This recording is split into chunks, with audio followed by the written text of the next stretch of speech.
Ladies and gentlemen, welcome to the White House. Our program will now begin. Maker, do you like to take things apart just to see how they work? Do you like to solve problems close to home or far away?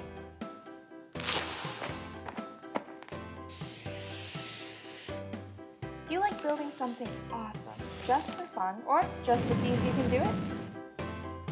Do you like working with others, sharing your ideas, and building off of theirs? Whoa! Well, makers are young and old and come in all different shapes, sizes, and colors. You may be a maker even if you don't know it. We want to get everyone making. That's why we're announcing a week of making this June 12th to the 18th, and we want you to participate. So start a project you're passionate about, or learn a new skill, or host a workshop or an event and invite others to join you. And tell us how you'll be joining in on the fun at weekofmaking.org or with the hashtag weekofmaking. Alright, have fun, and we can't wait to see what you'll make.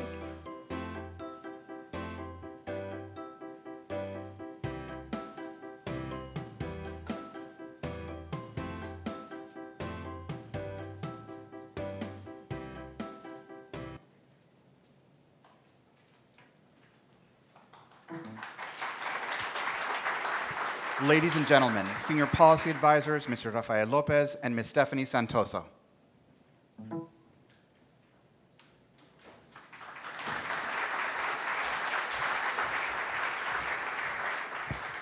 Hello, everybody. How's everybody doing this morning? All right, happy kickoff to the National Week of Making. I want to welcome you to the White House and the official kickoff. Last year, President Obama hosted the first White House Maker Fair and proclaimed a National Day of Making. This year, the President has declared a week of making, and communities around the country are participating by hosting activities, workshops, and events which are engaging students, families, and adults in learning new skills, interacting with new tools and technologies, and bringing their ideas to life. Makers around the country are single-handedly and collaboratively contributing to innovation here in the US. Today, we'll hear just how they're doing this from some amazing makers. And earlier this morning, the White House announced a new set of commitments from federal agencies, foundations, educational institutions, and many others in support of making across education, entrepreneurship, and manufacturing. We'll have an opportunity to learn more about these efforts this morning. At this time, I'm going to turn it over to Rafael to take care of some of the logisticals. Thank you, Stephanie. Welcome, makers. Yes, it's so amazing to see all of you and to welcome our friends from across the country who are joining us via live stream.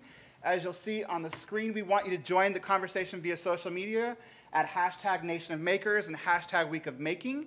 We want to make sure that those who are not in this room are part of our conversation, not just here today, but throughout the week of making, because at the very end of the day, making is in America's DNA. You're all here because you have extraordinary stories to share. What you've done in your own space is powerful, it's amazing, and we want to lift it up, and we want everyone around the world to see how extraordinary you are. And what we have planned today is a series of stories. Honored makers who are going to talk about their own journey, things that are important to them, things that remain curious to them. We want to make sure you hear from a series of people from across the country, from different cities, towns, tribal communities, urban centers, rural areas, different ages, different backgrounds, so they can share with you their not only the love of making, but how we incorporate it into education, into entrepreneurship, and lift up all of the extraordinary things that are happening across the country. So that's our day today. Again, we invite you to join us via social media at the two hashtags, Nation of Maker and Week of Making. There'll be a series of opportunities where we're going to be taking questions from you. We'll have staff with handheld mics, sort of Oprah style, around the sides in the middle of the room. And we have a staff person who's going to be watching the Twitter feed to lift up their questions that we integrate in live form. Towards the end of our conversation, we will have sort of a conversation with all of you in the room, again, lifting up themes that you've heard throughout the day. We encourage you to manage your bio breaks. This is important. And if we have the time, we might take a break. Stephanie and I will make that call a little bit later. But either way, we're thrilled that you are here. And we'd like you now to join us in welcoming Miss Alexis Lewis.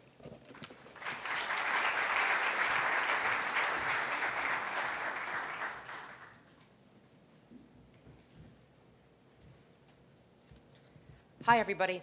Today launches the National Week of Making. I believe making is a term synonymous with inventing. I believe the key to a brighter future for America is to encourage invention. When people hear I've invented 2 life-saving devices with a patent on one and a patent pending on the other, they're amazed, surprised. What surprises me is that people view inventing as something other than natural and human. So I've been working to spread the idea of Inventing 101, a middle school elective that teaches kids across America that inventing is a simple and human process, simply solving a problem. The concept, advancements of science and invention, is front and center for the President's Science Advisor, Dr. John Holdren. Coincidentally, Dr. Holdren also holds another similar passion of mine, plasma physics and aerospace engineering. By learning that I could invent at a young age, I was able to pursue a fascination with deep space propulsion, and I am now developing my own novel ion thruster. With the work of President Obama, Dr. Holdren, and all of you in the maker community, I know that America can harness her inventive potential. As President Obama said, when we tap the potential of every American, all of us are better off. Without further ado, I'd like to welcome Assistant to the President for Science and Technology and Director of the White House Office of Science and Technology, Dr. John Holdren.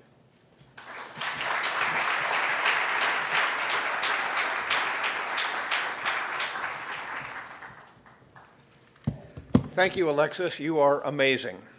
And I look forward to finding out what you're going to make and invent next. Good morning, everybody. On behalf of President Obama, our Maker-in-Chief, welcome to the White House. Welcome to the National Week of Making. As you may know, the President issued a proclamation about this week-long Maker Fest just last evening. Copies of that will be provided to you at the end of the day, but you can also check it out on the White House website. As you know, the President is a big fan of the Maker movement.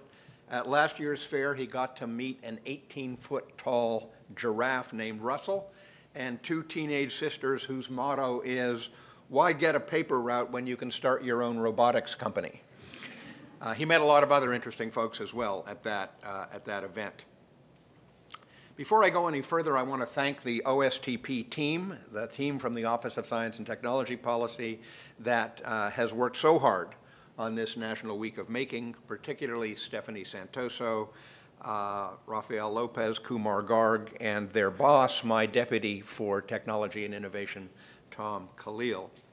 I also want to thank all the federal agencies and organizations that are announcing commitments to expand opportunities for making around the country.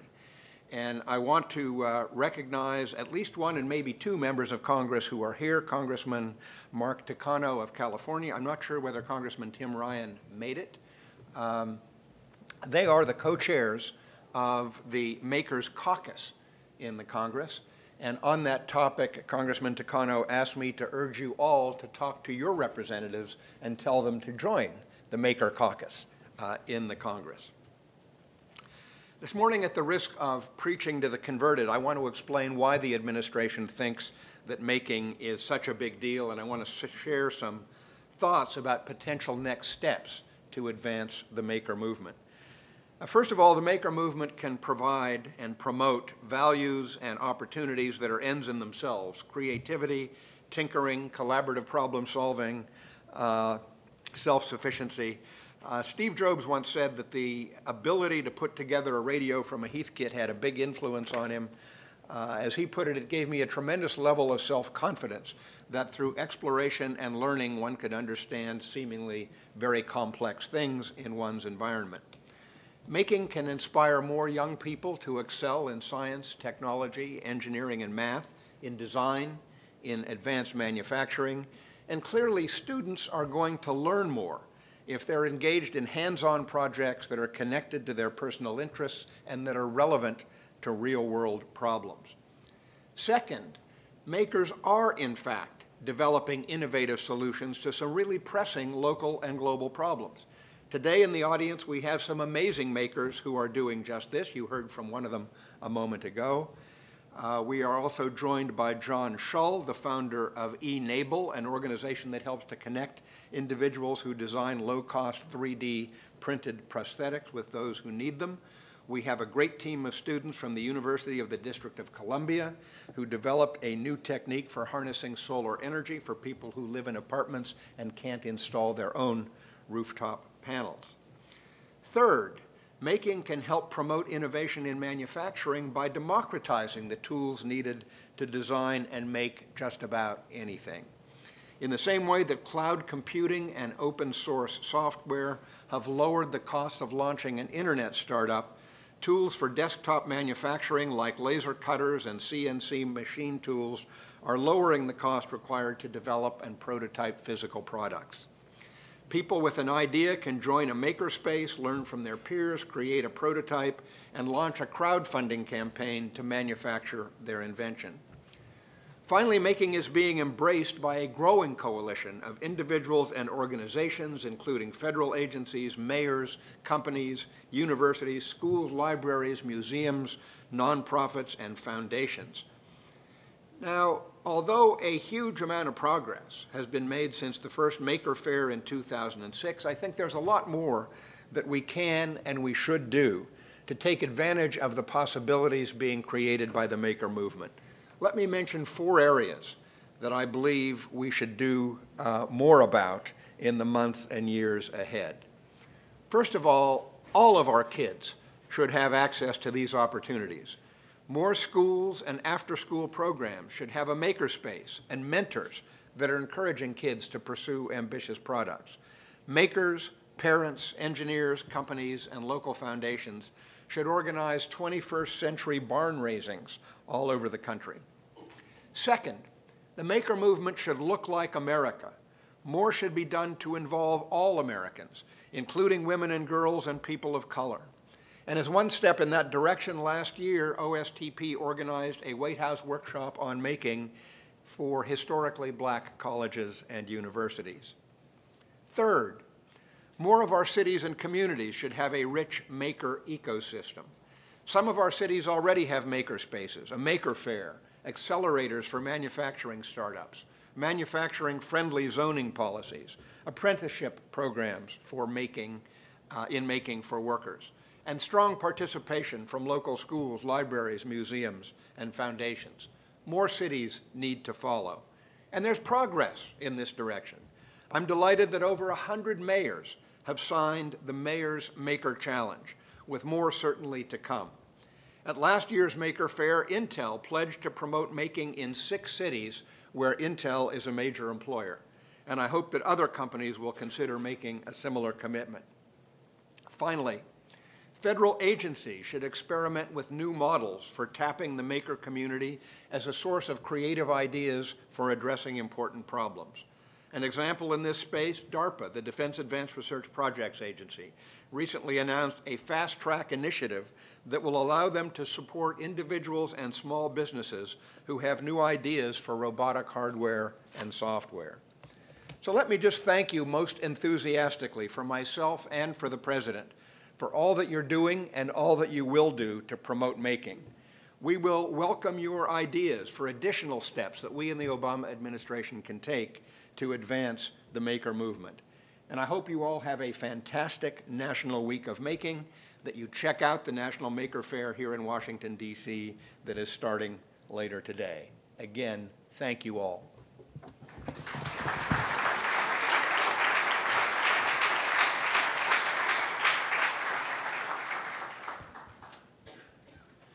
Ladies and gentlemen, Mr. Tom Khalil, the White House Office of Science and Technology Policy Deputy Director for Technology and Innovation. Good morning. Is everyone fired up and ready to go? All right. It's a pleasure for me to be here this morning and to see so many dear friends and colleagues. And at the risk of sounding like I'm at the Oscars, I have a lot of people that I'd like to thank. I want to join Dr. Holdren in thanking Stephanie Santoso, Kumar Garg, Rafael Lopez, and the entire OSTP team who really pulled out all the stops for the National Week of Making. I'm very proud of all the hard work that they did. And For their many sleepless nights, they will be receiving the coveted White House coffee mug that says, "Sleep is for the weak." I also want to acknowledge Dale Doherty, who is really the heart and soul of the maker movement and who had the vision to start this in 2006. Dale, where are you? All right, stand up and be recognized.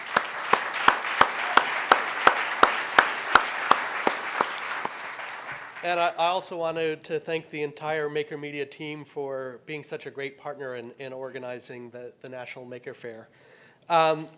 As Dr. Holdren mentioned, one of the things that is so exciting about the Maker movement is the growing number of individuals and organizations that are recognizing that they can both benefit from and contribute to the Maker movement. President Obama issued a call to action to encourage more people to get involved, and literally hundreds of organizations have answered that call, both at the 2014 White House Maker Fair and this year's National Week of Making. Unfortunately, I cannot describe all of the many commitments that have been made, or we'd be here for a long time.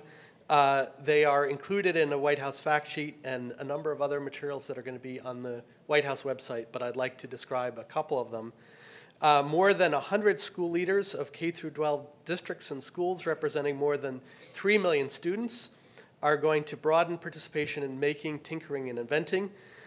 These commitments are captured both in joint and individual letters that were organized by Maker Ed, Digital Promise, and AASA, the School Superintendents Association.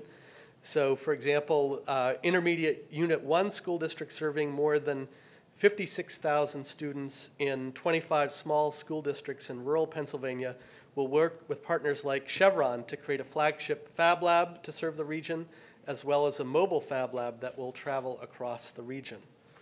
More than 70 universities and colleges representing more than 1 million students are doubling down on their efforts to expand making on their campuses.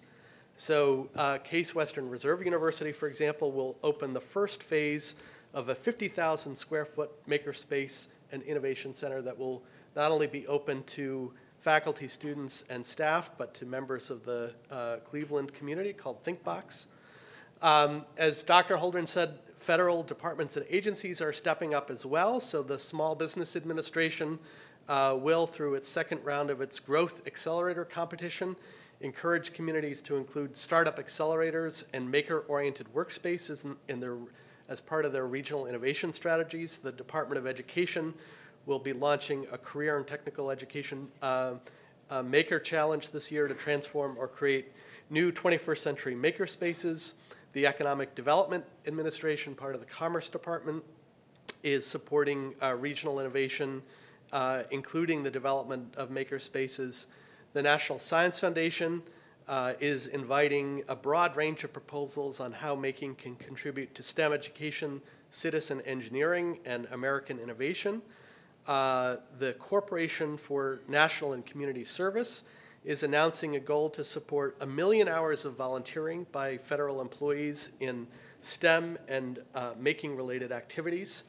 A growing number of organizations, including Tech Shop, Fab Foundation, and Maker Media, are planning to work with schools and libraries to help create over 1,000 maker spaces in the next 3 years through workshops and best practices playbooks.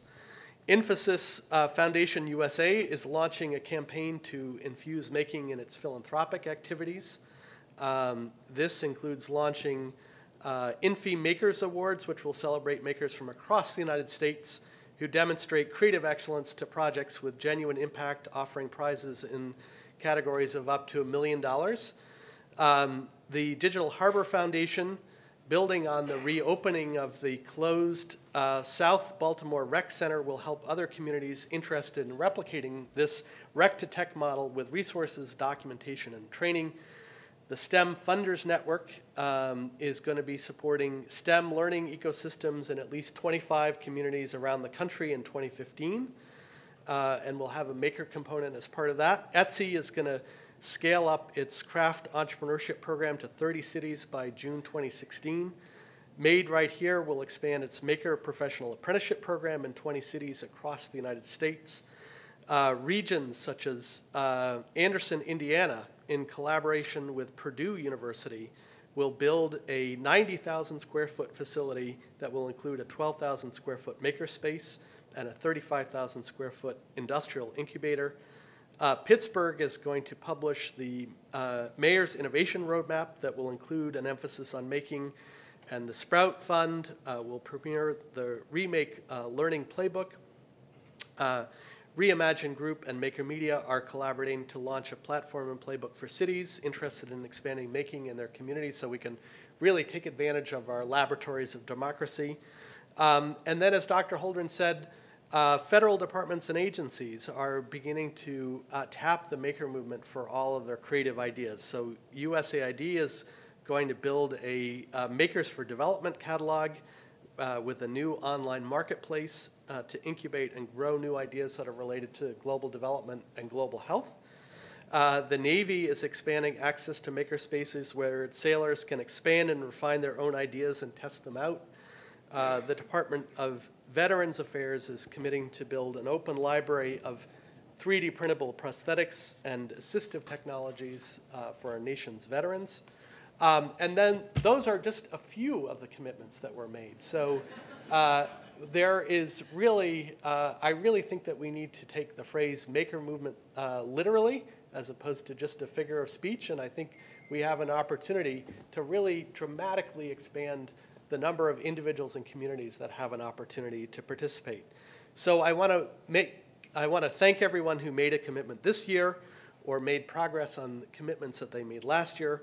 And I hope that you will work with us and with the President to continue to expand the coalition of people and organizations and communities that are involved. And now it's my pleasure to turn things over to our MC and maker impresario, Mr. Rafael Lopez.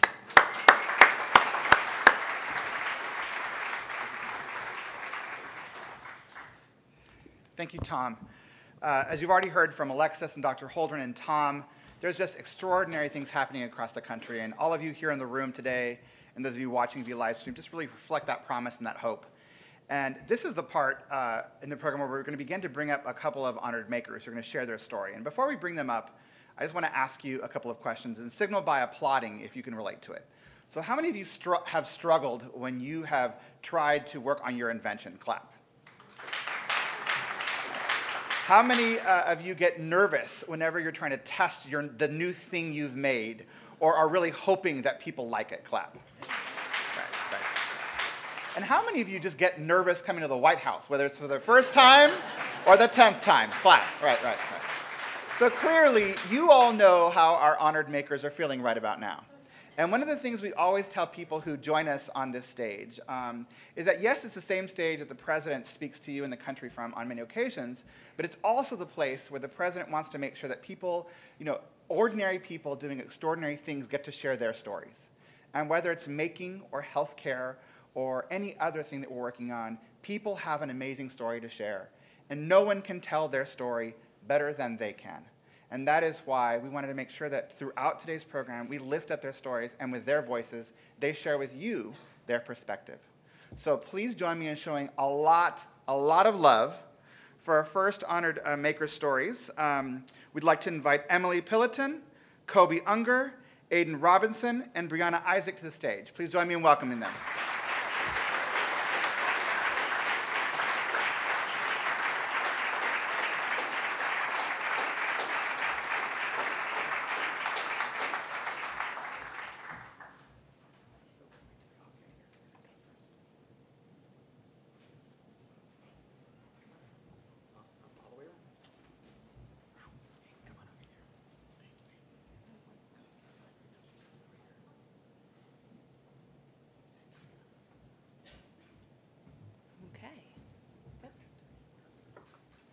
Okay, good morning. My name is Emily Pillaton, and I'm the founder of a nonprofit called Project H Design. I'm an architect and a builder and an educator, and I spend most of my days in our Project H shop classroom studio space teaching young people ages 9 through 18 how to design and build projects that will have an impact on their community. In my classroom, we are never bored and we are never done. I started Project H in 2008 as a frustrated architect. I was sick of designing and detailing plumbing fixtures, and I believed that design and creativity could have more meaning in my own life and in the lives of others. And I also believed it was a powerful platform for learning and that it could put young people in a position of leadership in their communities. So I'm here today also on behalf of the 1,000+ young people who have been my co-collaborators, who have taught me things as I have taught them things, and who have exceeded their own expectations.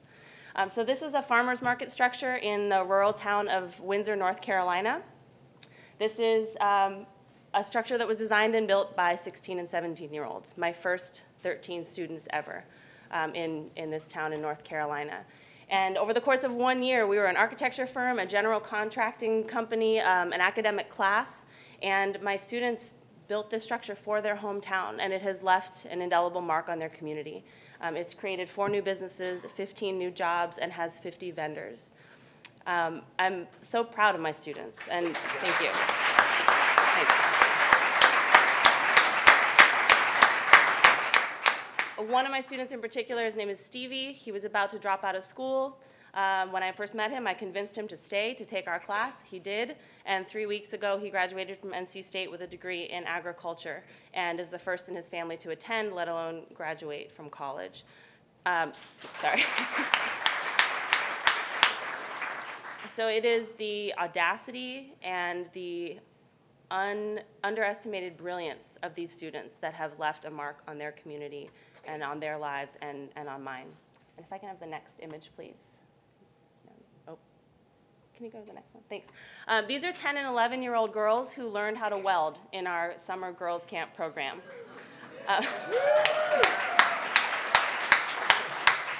They are fearless, and many of them are better MIG and TIG welders than I am now. Malia and Sasha, if you are listening and would like to learn how to weld, you know who to call. Erica, who's standing up on the right wearing the welding helmet, she's the first graduate from our girls program, and she's now my junior intern. She is my co-instructor for our adult women's welding program, and she just got a job in Oakland this summer working in a machine and welding shop, and she's 12. So. So I remember being this age, and I remember feeling like a young girl of mixed race, really curious about the world, but also felt like a little bit of a misfit and seeking the spaces where I could be my bravest self and not finding them. So we don't have enough of these spaces for young girls or for kids in general. I want my girls to leave our program able to say, I'm a 10-year-old girl, and I know how to weld. What can't I do? So just finally, I feel so strongly that everyone in this room and people who are listening, we all have the responsibility to create these spaces and places for our young people to be tenacious and to be audacious and to shoot for the moon and to fail and then to get up and try it again. Failure is a really important part of learning, but we also have to commit to our young people and say to them, we will not fail you. Because the future is being built right now by students like Stevie and like Erica with big ideas and by small hands. Thank you very much.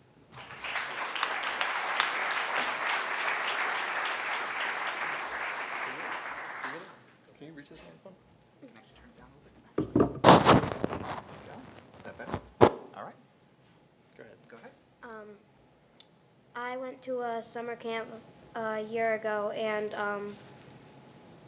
and they helped me design my own prosthetic arm and Hold on. have the I designed my own model of the prosthetic arm, and it ended before I could finish making the actual thing. So I Skyped with Kobe and made the real thing, and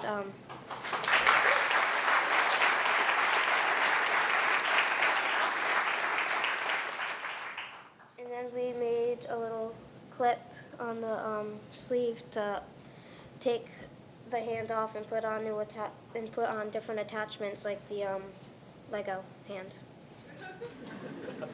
So my name's Kobe Younger. This is Aiden Robinson. I met Aiden right after he finished a summer camp called Superhero Cyborgs with an organization called Kid Mob. And I was really excited about what he had done there. In a week, he went from some sketches on paper and some ideas to something that actually fit on his arm and was a fairly functional prosthetic device. but he wasn't able to completely take it to the completed level that he really wanted. So I was inspired by his ideas and had an opportunity as an artist in residence at Autodesk's Pier 9 in San Francisco to further his ideas and make something more of it. He really wanted something that was a adaptive and modular device, something that was more of a Swiss Army knife of arms rather than a standard prosthetic device like a replacement hand. And I wasn't in a position to really make a replacement hand. I don't have a background in prosthetics, and there are other organizations and other people, like namely the Enable community, who's really great at doing standard prosthetics or somewhat standard prosthetics, replacement hands. My expertise is in tinkering and making, so we went ahead and collaborated over the rest of the summer and made something that was adaptable and fit Aiden's arm, but also could grow over time with a 3D printed and thermoformed parts, and also has multiple attachments that he can clip on depending on what he wants and what's needed. So he has the Lego hand that he has on there, which is based on what he originally designed. This one, which is actually fits Lego pieces, a Super Soaker arm, awesome. some vice grips to hold other stuff, a fork. What else do we have? Fork, spoon. Violin bow. And a violin bow, because he was assigned violin in his school and wanted to be able to play. And with one arm, that's really hard, but with one arm and a prosthetic device, it was a little bit more possible. So going forward, we're hoping that we can further develop the socket portion, and also Aiden has some ideas for more attachments that he wants to build for the arm itself to do other specific tasks.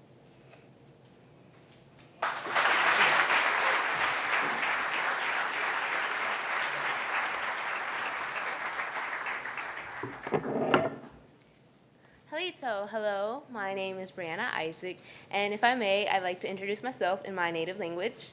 I am Choctaw. Halito, so hachafo at Brianna Isaac, hecha Choctaw, Mississippi, imitile. Hello, again, I'm Brianna Isaac, and from Choctaw, Mississippi. And I'm going to show you just a few examples or pictures of what I'm going to be talking about today. So, I'll just hold it here. Oh, sure, thank you. This is the solar car project. In 2004, Choctaw Central first developed the solar car project, and we built our first car. That was titled Tushkahushi 1. And in Choctaw, Tushkahushi means sun warrior. And here is Tushkahushi 3. Let me get some information out for you. Okay. Students worked together to build a vehicle that will run completely on solar energy. In 2005, first Tushkahushi 1 did the solar car race from Round Rock, Texas to Pasadena, California. You can say it was a success, and when you do have a project that succeeds, the only way to go is up. So then number 2 is created, Tushkahushi 2. That car ran in the Dell Winstead solar car and placed second upon that challenge. Lastly came Tushkahushi 3, as you see below. With each making of the new car, we found better ways for efficiency. The car won the National High School Championship in 2010, 2012, and 2014. And due to winning the title in 2014, they were invited to race in the World Championship in 2013 in Australia. We are the only Native American solar car group in the state of Mississippi, and we fundraise for ourselves, and we find overall budget costs. I've enjoyed my experience here. I've learned a lot about leadership skills, engineering, and being Native American, I don't get this opportunity much often. And it's really touched my heart and how much the program has influenced me upon my youth and how we can be the future leaders of America. This car here is made out of Kevlar and carbon fiber. It is about 17 feet long and 6 feet wide. It runs completely on the solar cells. We have batteries, and once you start racing, the batteries will repack with the solar car on a good day. This car's actually traveled up to 70 miles per hour, And today, on a good day, it runs 70.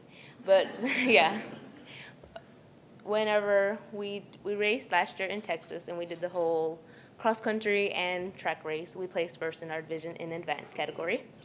And we will be displaying this car, and I invite you dearly to come and visit it. It's just a magnificent sight to see how well this car runs just on solar panels. And just to become an eco-friendly school has become in touch with my heart. So, Hachio Kokole, I thank you.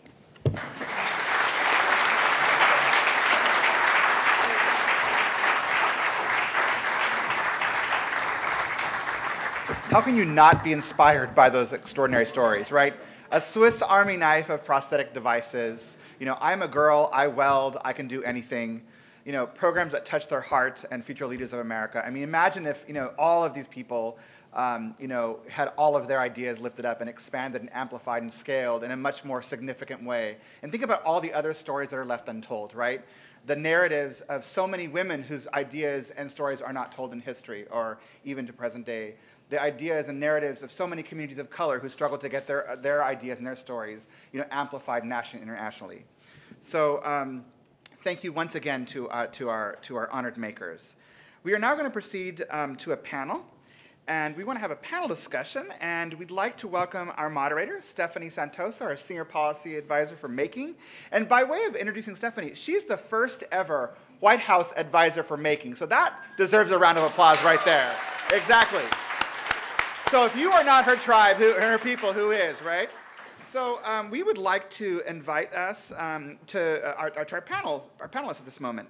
So please join me in welcoming our panelists from Maker Media, Mr. Dale Doherty, from the National Science Foundation, Dr. Joan Farini Mundi, from the West Contra Costa Unified School District, Mr. Philip Gonsalves, from Satellite Shelter, Ms. Alex Saraski Isasi, and from the United Negro College Fund, Dr. Chad Womack. And if you're just joining us via live stream, welcome to the White House. Please join us via hashtag National Week of Nation of Makers and hashtag Week of Making. And now I'll turn it over to you, Stephanie. Great. Thank you so much to the panelists for joining us today. So let's get right to it. So we know that making creates hands-on learning opportunities for students to engage in a really broad variety of disciplines. So everything from science to technology, engineering and math to arts and design. And it really inspires values that are incredibly important, like curiosity, lifelong learning, experimentation, taking risks, and critical problem solving.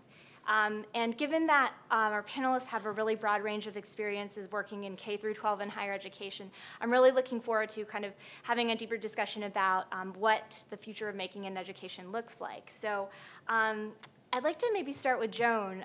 One of the things that I think is particularly interesting is that NSF has announced a call for grant proposals related to a broad variety of maker-oriented projects, from looking at the impact of making and STEM education to looking at new tools and technologies for design and fabrication. And so I'm curious to know, from your perspective, why did you guys issue this sort of call, and what do you see as NSF's role moving forward in this space?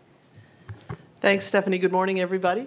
It's really exciting to be here. What a wonderful, energizing topic and focus for the government to be, for the administration to be promoting, and NSF is delighted to be a part of this. I'd like to acknowledge my colleague, Dr. Pramod Kargankar, who is here. He's the head of the engineering section of the National Science Foundation, and we've been working together with other colleagues across the agency because this movement is a serious piece of the development of talent, of the development of our workforce for tomorrow, and of the development of people in the public who will be advocates for science, for engineering, and for innovation and creativity. So it's important to our agency in lots of different ways.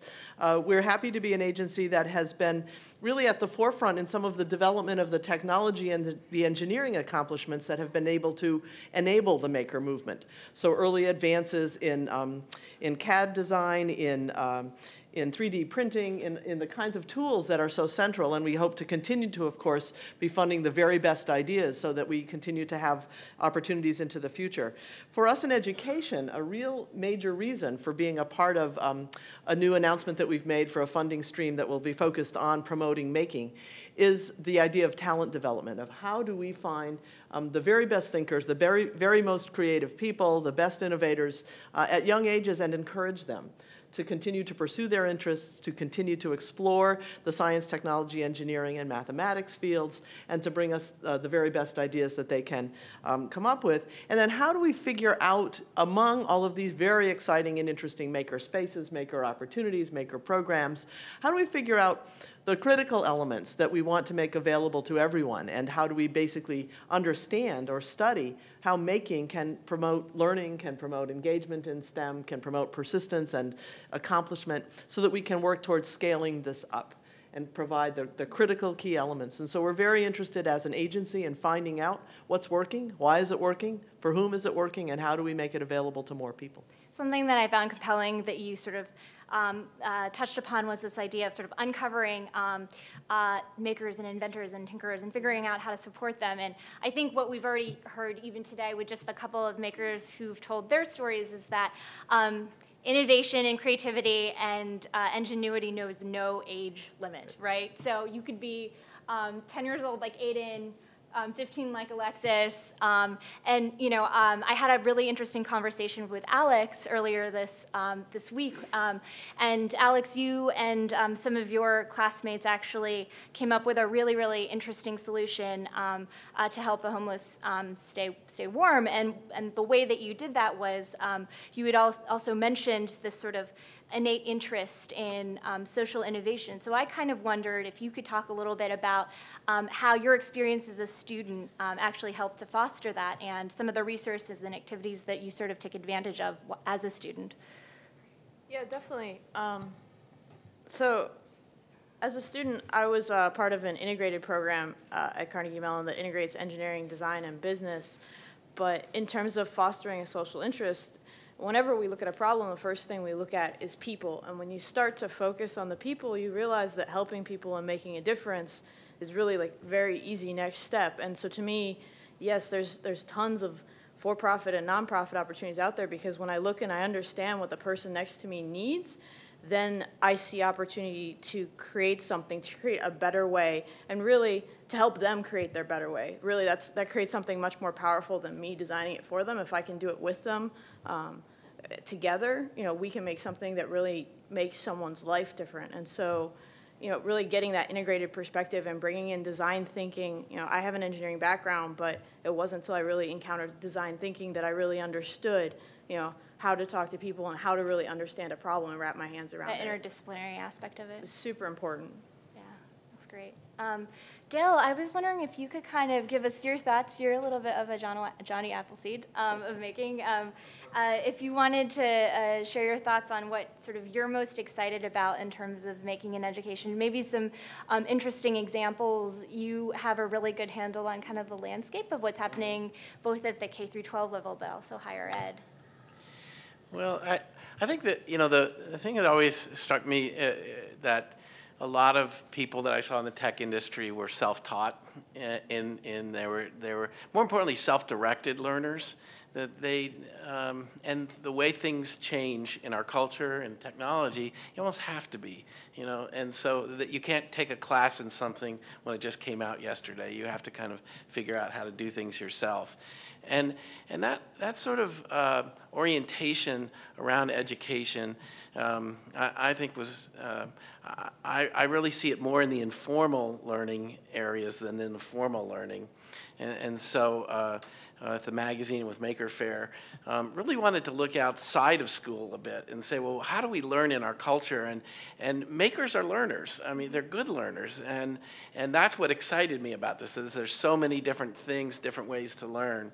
And I think the key for me has been, if we, in the context of Maker Faire, is to celebrate making, to celebrate learning.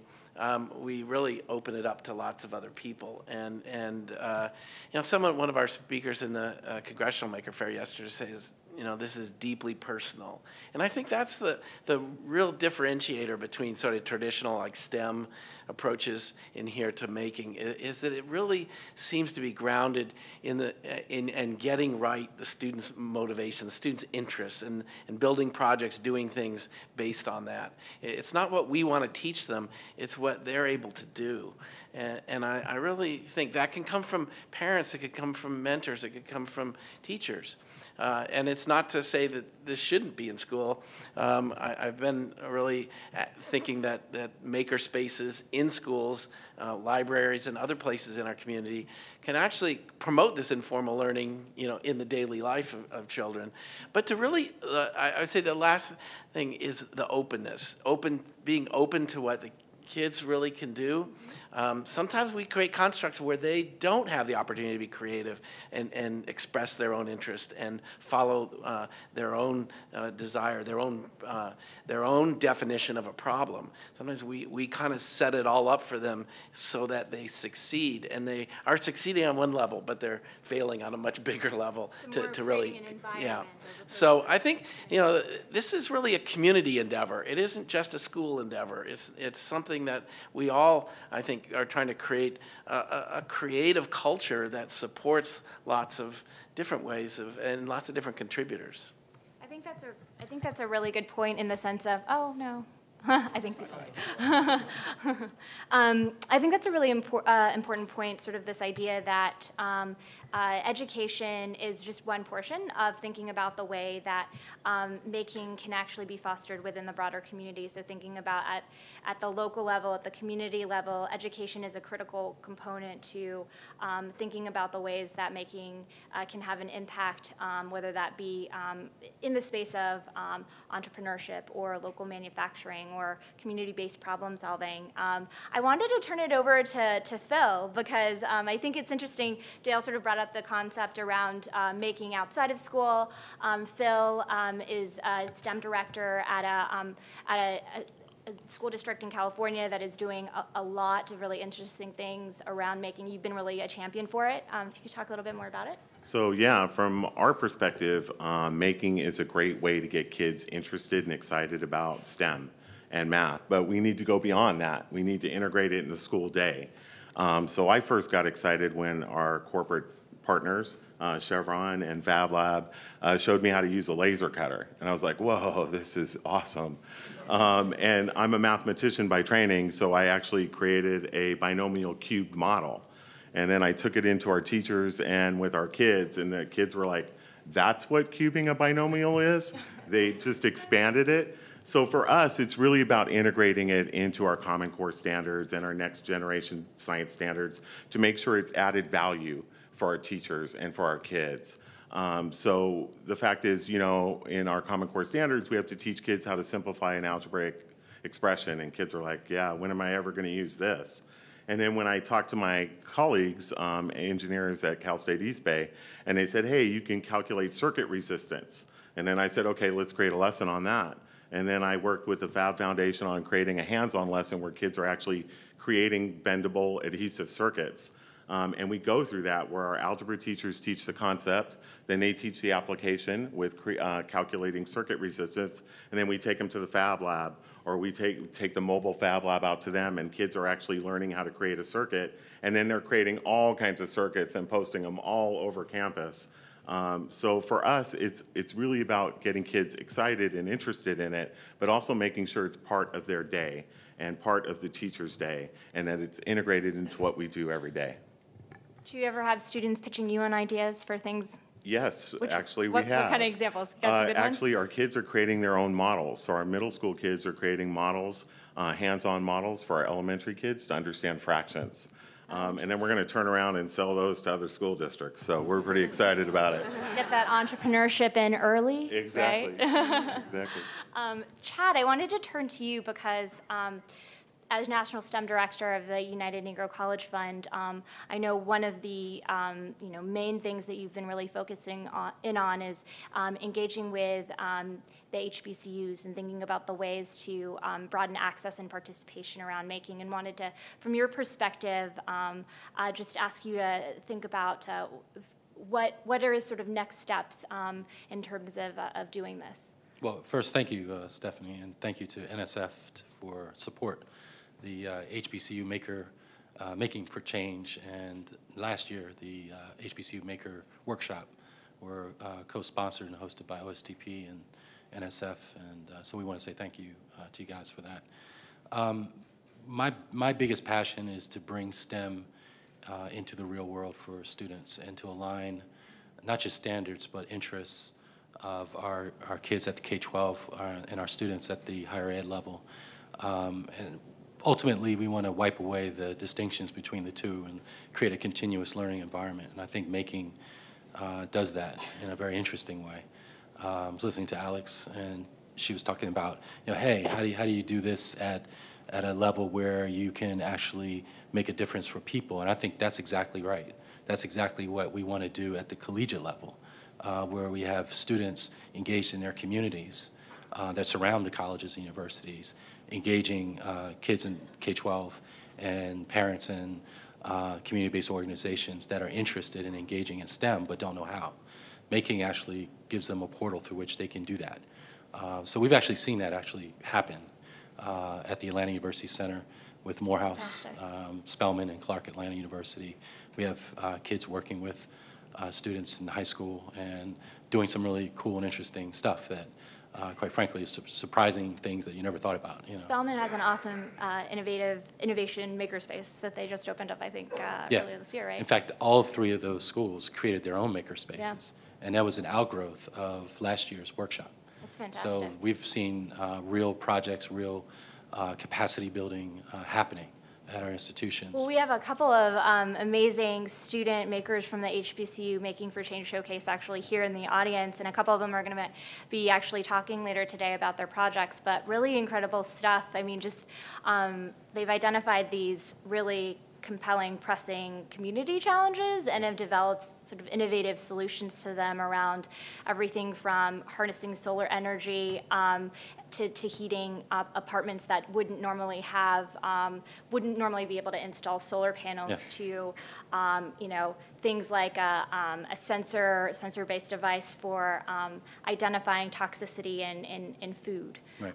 So just really, really interesting and really compelling innovation, which is coming out of the HBCU community, which is fantastic. Ultimately, we want to use this as a vehicle to drive STEM engagement and begin to transform the environment from K-12 through higher ed. So I wanted to kind of open it up to all the panelists. The room is filled with people from various organizations, whether that be founders of community-based makerspaces to foundations that are supporting this work at the regional or local level. And I wanted to just get your sense for, are there organizations or types of organizations that you would love to be collaborating with, or do you have ideas for like new partnerships or new ways to work together where you think, okay, these two groups working together would really make a huge impact in moving making and education forward? If you don't mind, I'd love to Sure. Learn from Phil, actually, his work. K-12 is like a big mystery, to everybody outside of K-12. My wife actually is the real educator in the family. She works for the School District of Philadelphia. And I can tell you it's very difficult to try to get K-12 involved because they're under a lot of stress and constraints that other folks don't have to deal with. So learning from folks like Phil and also Alex, who's had the experience of doing these kinds of projects, I think taking best practices would be helpful for us. So for us, to get our teachers involved, I mean, we're in a large urban school district, 30,000 kids, large free and reduced lunch population. So for us, it's about getting our kids to realize that being a mathematician, a scientist, an engineer, or a technologist is not something somebody else does, but it's something you can do. And it's actually easy, fun, engaging, and exciting. So for us, it's about getting kids started early and making sure our teachers see it as added value. With all the pressures in education on Common Core standards and NGSS, those are great vehicles for us for change. So for us, as a leader in education, it's important that we find the places that integrate nice and neat and easily in for teachers and make it part of their program. So we're working with our colleagues at the university level and our own teachers and our own kids in developing curriculum that integrates into the Common Core standards. So it's not an additional thing that they can do. And when the kids see, like, this is why I'm learning that, as soon as we show them that, we stop getting those kinds of questions. Like, why am I learning this, right? They're like, well, how can I learn more? So we've been spending a lot of time developing curriculum and integrating it into the Common Core standards, all of which we post on our website. So if you want to create a binomial cube model, you can go to the website, put it on your jump drive, go to your laser cutter and cut it out, and then kids could start manipulating it. We want our kids to know that this is something for them and not something that other people do. So again, it's really got to be added value. Fantastic. Jim, go right ahead. Could I chime in on that? Well, I thought I was going to write Philip an email to see if I could get a photo of this binomial cube, but now it sounds like I have to figure out how to make it, which would be fine. I'm sure somebody could help me. But, you know, I was struck by something that Dale said about the self-directed, deeply personal nature of the work that gets done in making. And then as I listened to Philip talking about what happens in schools, it's really the blend of those two, it sounds to me, like you've been able to cultivate, right? You've been able to figure out how to make it the case that the traditional schooling content is of enough interest to kids that they can be self-directed about it. So I think we already have really interesting examples of these crossing of boundaries that need to happen between formal schooling and the informal world. Another partner and organizational kind of sector that I think is a piece of this is the business and industry community. And obviously, folks are here and folks are a part of it, but from where we sit in education at NSF, we see the great potential of partnering between the business and industry community, the museum world, the informal science education arenas that we deal with, and of course higher ed and a whole host of other kinds of nonprofits. So I do think that there is more space for partnering that could be productive. Yeah, and I think it's interesting when you have organizations who have very specific strengths, and there's no need to sort of reinvent the wheel. If you're trying to sort of move in a certain direction, it's always helpful to kind of partner up. And I think we're seeing a lot of that happening at the community level. So, you know, cities from small but mighty Wenatchee, Washington, to there's so much happening in Chicago. Indianapolis is opening a really large makerspace. So it runs the gamut, but it's really interesting to see what's happening in communities around the country. Dale, go for it. In the county where I live, Sonoma County, it started really with a makerspace and a really dedicated teacher teaching a class in making, and it has spread really across schools, across districts, and Sonoma State has begun developing a maker certification program for teachers. And I'm just struck by the organic nature of some of the collaboration. It wasn't really formalized in any way, just people got together. They visited, teachers came visit the makerspace. They had like an open night once a month. And it began to create a community of practice there. And it was, and it's been shared and grows like that. So I think one of the remarkable things that I see in the maker movement's impact on education, it's kind of happening from the bottom up, and it's kind of self-organized. Now I think there is a role for top-down in this to make sure we have budgets and support and really to spread this widely. So I think we need superintendents and other leaders in education to understand the impact of this and be creative in helping solve some of the practical issues in deploying this. Phil, as a school leader, what do you think it would take to get more school leaders to hop on board? Would it take a conversion experience like the binomial? I'll tell you, the binomial model works, right? And when you see math and you can see it, touch it, and feel it, you're like, oh man, that's what they're trying to tell us. I think it's a combination of things for us. We have great corporate partnership. Chevron has been a long-standing partner with us, and doesn't come in and tell us what they want, comes in and asks us how best we can get this done. So for us, that corporate partnership, also the partnership with MIT, the Center for Bits and Atoms, and the Fab Lab has been amazing to us. But it's all in support. again, I can't stress enough, if it's not added value, then for an educator, it's another thing to do. So it's got to be integrated really tightly into what they do. And teachers, once they learn how to become makers, right, there's a whole nother issue, right? We got to get teachers excited about it and learning that they actually can be makers. So we're running our first summer institute this summer for our teachers so they can see that, yeah, they can be makers too. It's not what other people do. So for us, I think it's a true collaborative effort that's making a huge difference in our district. We plan on taking our mobile Fab Lab out to other districts. They've already contacted us, so they can do it as well. But also having the online curriculum that really helps teachers do it easily is really important. So I'm going to round out our discussion, and then we'll move through to Q&A, I think. But I wanted to sort of ask one last question around what each of you is most excited about in the space of making an education. What do you hope for? What are some trends you're seeing where you see real potential for growth, or that you think will be really important moving forward? And you can keep it as brief as you like. Well, I want to see all the HBCUs with maker spaces that are networked and resourced and connected to their communities.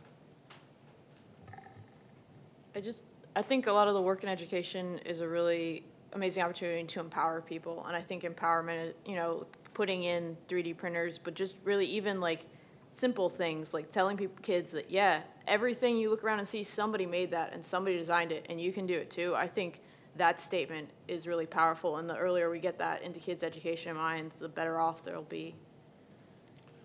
I want to piggyback on what Alex said.